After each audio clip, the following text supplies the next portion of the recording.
TV ಒನ್ನಾಟ ಆಡ್ತಾಳು. ಆಮೇಲೆ ಅಲ್ಲಿಂದ ಶಿಮಿಗೆ ಹೋಗ್ತಾಳು. 14 ಮೇದಿಂದ 22 ತಾರೀಕು ಮಟ್ಟ ಇದನ್ನು ನಮ್ಮದೇನು ಜಾತ್ರೆ ನಡೆದಿದೆ. ಈ ಜಾತ್ರೆಗೆ ನಮಗೆ first police department, EB department, ಗ್ರಾಮ ಪಂಚಾಯತ್ ಮತ್ತು ಆರೋಗ್ಯ ಖಾತೆ, KB ಇವರು ಎಲ್ಲರೂ ಅಂದರೆ ಇನ್ನೂ ಡಿಪಾರ್ಟ್ಮೆಂಟ್ದವರು ನಮ್ಗೆ ಭಾಳ ಹೆಲ್ಪ್ ಮಾಡಿದ್ದಾರೆ. ಅವ್ರ ವತಿಯಿಂದ ನಾವು ಅವ್ರಿಗೆ ಆಭಾರ ಸಲ್ಲಿಸ್ತೀವಿ. ಮತ್ತು ಮುಂದಿನ ಜಾತ್ರೆ 12 ವರ್ಷ ಮುಂದೆ ಅಂಥೇಳಿ ನಾವು ಈಗ ಗಾರಾಣೆ ಬೆಳ್ಕೋತೀವಿ. ಯಾಮೋನ್ ಮನಸ್ಸಿನಾಗ ಏನಾಯ್ತು ಇದೆಲ್ಲ ಮನಸ್ಸಿನಲ್ಲಿ ಐತಿ, ನೋಡೋಣ ಮುಂದಿನ ಏನಾಗ್ತೈತಿ. ಮತ್ತು ಎಲ್ಲರಿಗೂ ಮತ್ತೊಂದು ಸಲ ಕಮಿಟಿ ವತಿಯಿಂದ ಎಲ್ಲರಿಗೂ ಎಷ್ಟು ಭಾವಿಕ ಇಲ್ಲಿ ಬಂದಾರು ಅವ್ರದ್ದೆಲ್ಲರಿಗೂ ಆಭಾರ ಮಾಡಿ ಅವ್ರಿಗೆ ಅಭಿನಂದನೆ ಮಾಡಿ ಧನ್ಯವಾದ. ಚಿತ್ರ ಮಹೋತ್ಸವ ಮತ್ತು ರಥೋತ್ಸವ ಕಮಿಟಿಯಿಂದ ನಾವು ಎಲ್ಲರಿಗೆ ಧನ್ಯವಾದಗಳನ್ನು ಹೇಳುತ್ತೇವೆ. ಈ ಮೇ 14ರಿಂದ ಮೇ 22ರೊಳಗೆ 9 ದಿನಗಳ ಕಾಲ ಈ ಸಾಮ್ರಾಜ್ಯ ಜಾತ್ರೆ ನೆರವೇರಿದ್ದು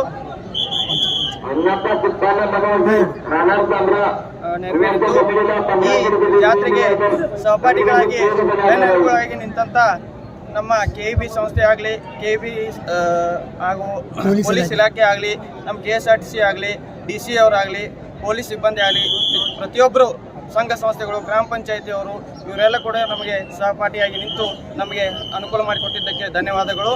ಹಾಗೂ ಎಲ್ಲ ಬಂದಂಥ ಮಹಾರಾಷ್ಟ್ರ ಆಗಲಿ, ಕರ್ನಾಟಕ, ಗೋವಾ ಅನೇಕ ಕಡೆಗಳಿಂದ ಬಂದಂಥ ಭಕ್ತರು ನಮಗೆ ಏನೂ ದುಂಬಡಿ ಆಗಲಿ, ಏನೂ ನಮಗೆ ಏನೂ ಆಗದಂಥ ಏನೂ ಗಲಾಟೆಗಳು ಆಗದೆ ನಮಗೆ ಸಹಪಾಠಿಯಾಗಿ ನಿಂತು ಚೆನ್ನಾಗಿ ದರ್ಶನ ಮಾಡ್ಕೊಂಡು ಹೋಗಿದ್ದಾರೆ. ಅವರು ಕೂಡ ನಮಗೆ ಧನ್ಯವಾದಗಳು ಹೇಳಿ ಹೋಗಿದ್ದಾರೆ. ಭಾಳ ಚಂದ ಮಾಡಿದ್ದೀರಿ ನೀವು, ನಿಮ್ದೆಲ್ಲ ಡೆಕೋರೇಷನ್ ಚಲೋ ಆಗೈತಿ, ಹಂಗೆ ಹಿಂಗೆ ಅಂತೇಳಿ. ಇದಕ್ಕೆ ಎಲ್ಲರಿಗೂ ನಾವು ಜಾತ್ರಾ ಮಹೋತ್ಸವ ಹಾಗೂ ರಥೋತ್ಸವ ಕಮಿಟಿ ವತಿಯಿಂದ ಧನ್ಯವಾದಗಳನ್ನು ಹೇಳ್ತೀವಿ. ಸರ್, ಈ ಹೊತ್ತಿನಲ್ಲಿ ಈಗ ಕರ್ನಾಟಕ ಜನತೆಗೆ ಏನು ಹೇಳಕ್ಕೆ ಇಷ್ಟಪಡ್ತೀವಿ ಜಾತ್ರೆ ಮುಖಾಂತರ? ಜಾತ್ರೆ ಮುಖಾಂತರ ಹೇಳ್ಬೇಕಂತಂದ್ರೆ ಇದೇ ರೀತಿಯಾಗಿ ನಮ್ಮ ಅಧ್ಯಕ್ಷರಾದ ರಾಜುಗೌಡ ದೇಸಾಯಿ, ಉಪಾಧ್ಯಕ್ಷರಾದ ನಮ್ಮ ಮಾರುಗೌಡ ಪಾಟೀಲ್, ಇದೇ ರೀತಿಯಾಗಿ ಇವ್ರ ಜೊತೆಗೆ 25 ಜನ ಹಾಗೂ ಹಕ್ಕದಾರಗಳು ಇವರೆಲ್ಲ ಸೇರಿ 12 ವರ್ಷಕ್ಕೆ ಜಾತ್ರೆ ಮಾಡೋದಿತ್ತು. ಸ್ವಲ್ಪ ಕಾರಣಾಂತರಗಳಿಂದ ಲೇಟ್ ಆತ್ರಿ. ಲೇಟಾಗಿ ಈಗ 18 ವರ್ಷ ಆದಮೇಲೆ ನಮಗೆ ಇವರೆಲ್ಲ ಸಹಪಾಠಿಗಳಿಂದ ನಮ್ಮ ಮುಂದಿನ ಜಾತ್ರೆ ಏನೇನು 50 ಮನುಷ್ಯ ನಾಳೆ ಇರಂಗಿಲ್ಲ, ಗೊತ್ತಿರಂಗಿಲ್ಲ. ಅದಕ್ಕೆ ಇವ್ರು ನಮ್ಗೆ ಇದಂಥ ಜಾತ್ರೆ ನೋಡ್ಬೇಕನ್ನೋದೊಂದು ಕಲ್ಪನೆ ನಮ್ಗೆ ಇವರು ನಮಗೆಲ್ಲ ಅನುಕೂಲ ಮಾಡಿಕೊಟ್ರು. ಎಲ್ಲ ಇವ್ರನ್ನ ಧನ್ಯವಾದಗಳು. ಪ್ರತಿಯೊಂದು ಊರವರು ಅವ್ರವ್ರು ಇಚ್ಛುಕಿರ್ತಾರೆ. ಈಗ ನಮ್ಮ ನೋಡಿ ನಾಳೆ ಮತ್ತು ಬೇರೆ ಊರವರು ಇರ್ತಾರೆ ಮಾಡ್ಬೇಕಂತೇಳಿ. ದಯವಿಟ್ಟು ಆ ಊರಿನ ಹಕ್ಕದಾರಗಳಾಗಲಿ, ಆ ಊರಿನ ಹಿರಿಯರಾಗಲಿ, ಅವರು ಕೂಡ ಇದೇ ರೀತಿ ಸ್ವಲ್ಪ ಧೈರ್ಯ ಮಾಡಿ ಮುಂದಿನ ಎಲ್ಲ ಊರುಗಳಾಗ ಮಹಾಲಕ್ಷ್ಮಿ ಯಾತ್ರೆ ಇದೇ ಥರ ಆಗ್ಬೇಕಂತೇಳಿ ನಾ ಇಚ್ಛುಕ.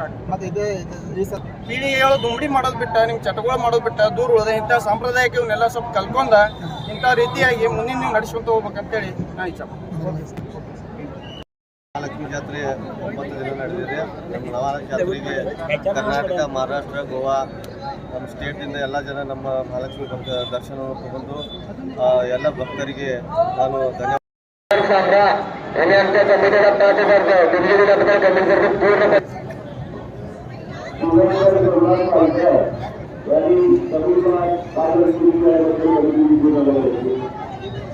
ಮಹಾಲಕ್ಷ್ಮಿ ಮಾತಾ ಕಿ ಜೈ, ಮಾತಾ ಕಿ ಜೈ.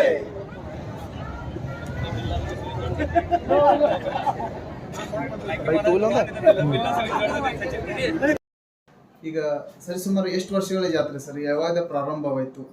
1918ರಿಂದ ಸ್ಟಾರ್ಟ್ ಆಗ್ತದೆ.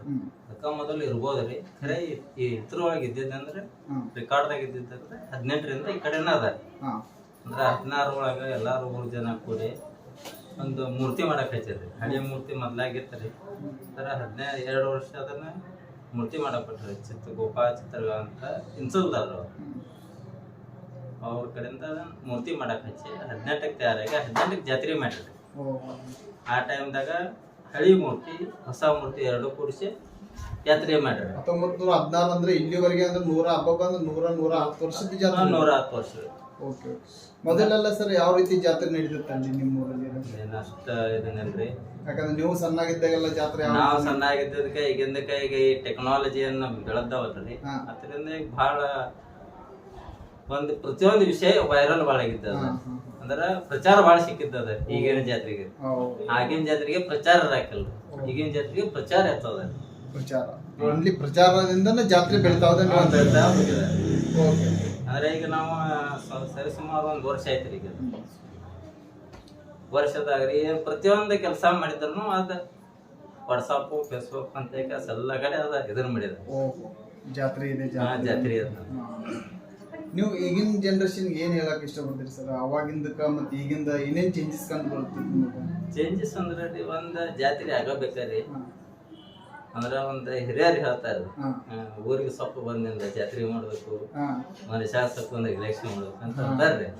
ಅದ್ರಲ್ಲಿ ಸೊಕ್ಕ ಬಂದಿದ್ವಿ ಅಂದ್ರೆ ಏನ್ರಿ, ಕೆಲವೊಂದ್ ನೀತಿ ನಿಯಮಗಳು ಬಾದ ಆದಾಗರೆ ಎಂತಾವ್ ಜಾತ್ರೆ ಅಂತ ಆಗ್ಬೇಕಾಗ್ತದೆ.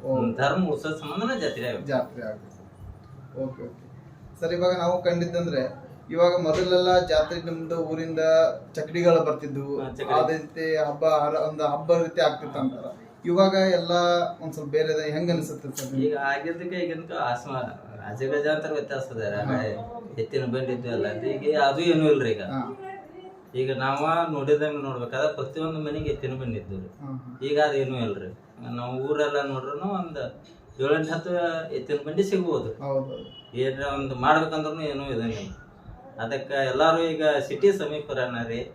ಎಲ್ಲಾರು ತಮ್ಮ ಎಜುಕೇಶನ್ ಚಲೋ ಆಗ ಎಲ್ಲಾರು ಉದ್ಯೋಗಕ್ಕೆ ಹೊಂಟಿದ್ದಾರೆ ಸರ್. ಇಲ್ಲಿ ಜಾತ್ರೆಯ ಸಂಬಂಧದಲ್ಲಿ ಒಂದು ತಿಂಡಿ ತಿನಿಸುಗಳ ಬಂದ ಮೇಲೆ ಯಾವ ರೀತಿ ಏನಿರುತ್ತೆ ಅಂತ ಬಹಳ ಬದಲಾವಣೆ ಆಗಿದೆ. ಅವಾಗ ಮೊದಲ ಸುಳ್ಳದ ಹೋಳಿಗೆ, ಕರ್ಜಿಕಾಯಿ ಎಲ್ಲ ಮಾಡ್ತಿದ್ರು. ಈಗ ಅದೆಲ್ಲ ಹೋಗ್ಯದ. ಸುಳ್ಳದ ಹೋಳಿಗೆ ಅಂದ್ರೂ ಯಾರು ಕೇಳಂಗಿಲ್ರಿ. ಅದು ಗೊತ್ತೇ ಇಲ್ರಿ. ಈಗ ನಮಗೆ ನಮಗೂ ಗೊತ್ತಿಲ್ಲ. ಈಗ ಅದನ್ನ ಯಾರು ಮಾಡಂಗಿಲ್ಲ. ಈಗ ಫಕ್ತ ಈಗ ಸ್ವೀಟ್ ಮಾಡ್ದೇನು ತರೋದ್ರಿ. ಅದೇನು ಫಾಸ್ಟ್ ಫುಡ್ ಫಾಸ್ಟ್ ಫುಡ್ ಅದ ಜೀವನ ನಡೆದ ಜೀವನ ಓಕೆ ಓಕೆ ಓಕೆ. ಈ ಸಂದರ್ಭದಲ್ಲಿ ಸರ್ ಇಡೀ ಕರ್ನಾಟಕ ಜನತೆಗೆ ಆಗಿರ್ಬೋದು, ನಮ್ಮ ಸಿಟಿ ಜನರಿಗೆ ಆಗಿರ್ಬೋದು ಅಥವಾ ಹಳ್ಳಿ ಜನರಿಗೆ ಆಗಿರ್ಬೋದು, ಏನ್ ಹೇಳಕ್ ಎಲ್ಲರಿಗೂ ಒಂದು ಏನ್ ಹೇಳಕ್ ರೀ ಜಾತ್ರೆ ಮಾಡಿದ್ರಿಂದ ರೀ ಒಗ್ಗಟ್ಟತನ ಏಕತಾ ಬರ್ತದೆ. Okay okay. ಹಾಂ, ಊರಲ್ಲಿ ಶಾಂತಿ ಇರ್ತದೆ. ಇದು ಧರ್ಮದೊಂದು ಜಾಗೃತಿ ಆಗ್ತದೆ. ಹಾಂ, ಇಷ್ಟ ರೀತಿಯಿಂದ ಒಂದು ಏಕತಾ ಉಳಿತದ ಅನ್ನೋ ಸಂಬಂಧ ಮಾಡೋದ್ರಿ. Okay sir. ತಮ್ಮ ಹೆಸರು ಸರ್? ನನ್ನ ಹೆಸರು ಮಹೇಂದ್ರ ಭಾಸ್ಕರ್ ಅಂತ.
Agora,